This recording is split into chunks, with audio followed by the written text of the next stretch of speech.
నమస్కారములు. అందరికి నమస్కారములు.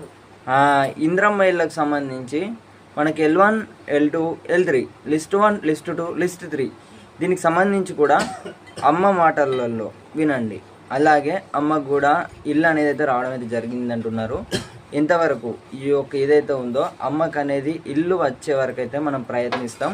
అంటే మన ద్వారా ఎవరైతే ప్రజలు ఉన్నారో వారికి కూడా అర్థమవుతుంది అన్నమాట, ఎవరికి ఇల్లు వస్తుంది ఎవరికి రాదు అనే పూర్తి వివరాలు అయితే ఈ వీడియో ద్వారా తద్వారా మీరు అందరూ కూడా ఈ యొక్క నిజమైన సమాచారాన్ని కూడా మీ అందరికీ కూడా అర్థమైనట్లయితే ఎవరికి ఈ లిస్ట్ 1 వచ్చిన వారికి వస్తుందా, లిస్ట్ 2 వచ్చిన వారికి వస్తుందా, లేదా లిస్ట్ 3 సంబంధిత ఏదైతే బాధితురాలు ఉన్నారో వీరికి సంబంధించి ఇప్పటి వరకు ఎవరైతే పొందారో పాత ఈ యొక్క ఇంద్రమ్మ ఇళ్ళకి సంబంధించి కూడా అప్పుడు చూసుకున్నట్టయితే సో వారి సంగతి ఏంటి అని వివరాలు అయితే ఇప్పుడు మీకు వివరిస్తానన్నమాట. ఇప్పుడు వివరిస్తుంది మా అమ్మ. ఇల్లు నాకు కూడా వచ్చిందని మేము కోరుకుంటున్నాం.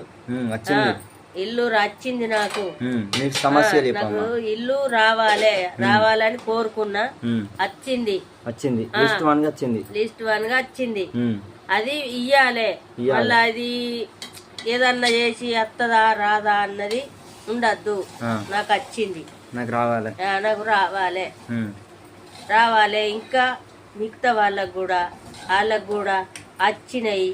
మళ్ళా ఏం మిస్ కాకుండా వాళ్ళకు కూడా ఇవ్వాలి. పేద ఉండ్రు సాదా ఉండ్రు ఉన్నారు కదా. అవును అన్నారు. తెలంగాణలో అందరికి కూడా ఇవ్వాలి. అందరికి ఇవ్వాలి. ఇల్లు లేని వారికి లేని వాళ్ళకు, భూమి లేని వాళ్ళకు, జాగ లేని వాళ్ళకు ఇల్లు అడుగు జాగా చూపుతానండ్రి అన్ని. అవును. ఇప్పుడు మీకు వచ్చింది కదా ఇల్లు. నువ్వు ఫోటో దిగినావు? అప్పుడు దిగిన ఎప్పుడు మొన్న అప్పట్లో దిగిన. ఆన్లైన్ లో కూడా అప్డేట్ అయింది కదా. నీ లిస్ట్ 1 కి వచ్చింది, నేను చూసిన. దిగిన. అందుకనే ఇప్పుడు దిగిన వాళ్ళకైతే అందరికి వస్తుంది కదా. వస్తుంది, అందరికి రావాలి. వస్తుంది. ఇప్పుడు దిగిన వారికి వస్తుంది. అంటే ఇప్పుడు ఇల్లు ఇప్పుడు మీరే అమ్మ, ఇప్పుడు మీరు ఇప్పటికే చాలా ఇబ్బందుల పాలు ఉన్నారు కదా. మరి అదే కదా, గుంట భూమి లేదు. ఇప్పుడు ఇల్లు వస్తుంది అన్నమాట.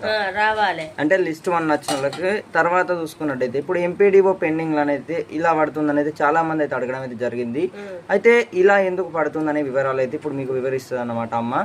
ఎందుకు పడుతుంది అంటే అమ్మ చెక్ ఒకసారి చెప్పమ్మా ఎందుకు. ఇప్పుడు అంటే ఇప్పుడు ఇల్లు ఉన్న వాళ్ళకి ఒకవేళ వచ్చినా కూడా ఆ తర్వాత ఎట్లా చూస్తారో అది చెప్పమ్మా. ఇల్లు ఉన్న వాళ్ళక వచ్చినా కూడా అది అంత రాదన్నమాట. అన్ని చూస్తారు పైన నుంచి అన్ని చూడరా? చూస్తారు. పైన నుంచి ఏమేమి చూస్తారమ్మా చెప్పు. ఇల్లు ఉన్నదా, భూమి ఉన్నదా, ఏది ఉన్నది, అయ్యో ఏం పట్టాలు ఉన్నాయా, వాళ్ళు ఉన్న వాళ్ళ లేని వాళ్ళని కూడా చూస్తారు. అన్ని చూసే గవర్నమెంట్ అనేది అన్ని ఇప్పటి వరకు ఒక స్కీమ్ అనేది శాంక్షన్, అంటే ఈ యొక్క లిస్ట్ 3 వచ్చిన వారికి అందరికి కూడా శాంక్షన్ అయినట్టయితే చూపెడుతుంది అనమాట. ఆల్రెడీ గవర్నమెంట్ స్కీమ్ అనేది చూపెడతాను. సో వారికి అయితే అదైతే వర్తించదు అనమాట. లిస్ట్ 3 వచ్చిన వారికి పూర్తిగా చూసుకున్నట్టయితే తొలగింపించారు అనమాట. అలా అర్థమైంది అనుకుంటున్నాను. ఓకే, లిస్ట్ 2, లిస్ట్ 1 అన్నమాట. వీటి సంగతి గురించి చూసుకున్నట్టయితే ఖచ్చితంగా ఇల్లు వచ్చే ఛాయిసెస్ అయితే చాలా ఎక్కువగా ఉంటాయి.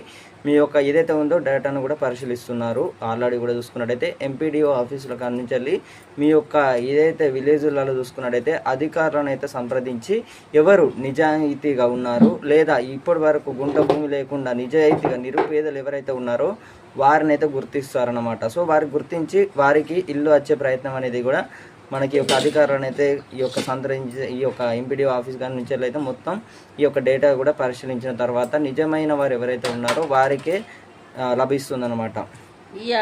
అట్లా ఖచ్చితంగా అందరికి గుర్తు చేసుకొని ఇయ్యాలి. గుంట వాళ్ళకు జాగ ఉన్నదా, ఇల్లు ఉన్నదా లేదా, ఇల్లుండి జాగ ఇల్లు ఇప్పుడు ఇల్లు ఉండి అంటే కట్టుకునే దానికి స్థలం ఉండి ఇల్లు కట్టుకోలేని వారు ఎవరైతే ఉన్నారో వారికి కూడా ఇస్తుంది అన్నమాట. ఇయ్యాలి. ఇస్తేనే మంచిది. అవును, కోరుకుంటారు మంచి. అయ్యో దండం, అయ్యో వాళ్ళు ఎంత పుణ్యాత్తులని తలుసుకుంటారు. పేదవాళ్ళకి ఇస్తేనే తలుచుకుంటారు. అవును, ధన్యవాదాలు చెప్పమ్మా. ఇంకా చెప్పమ్మా ఇంకా మాటలు. ఇప్పుడు ఇల్లు లేని వాళ్ళు ఉన్నారు. ఇప్పుడు అక్కడి నుంచి వచ్చి కైగిలుగులు చేసుకుంటారు. వాళ్ళకు కూడా ఇక్కడ ఇయ్యాలి కదా. కిరాయికుంటారు. ఆ కిరాయికి ఉన్నోళ్ళను ఆ ఇల్లు అడుగు సాగిస్తానన్నారు. ఆధార్ కార్డు వచ్చింది, రేషన్ కార్డు అప్లై చేసారు, అది రాలేదు. ఇప్పుడు వాళ్ళను కూడా చేసి వాళ్ళకైతే ఇల్లు జాగా చూపాలే, ఇయ్యాలి. రేషన్ కార్డు రావాలి.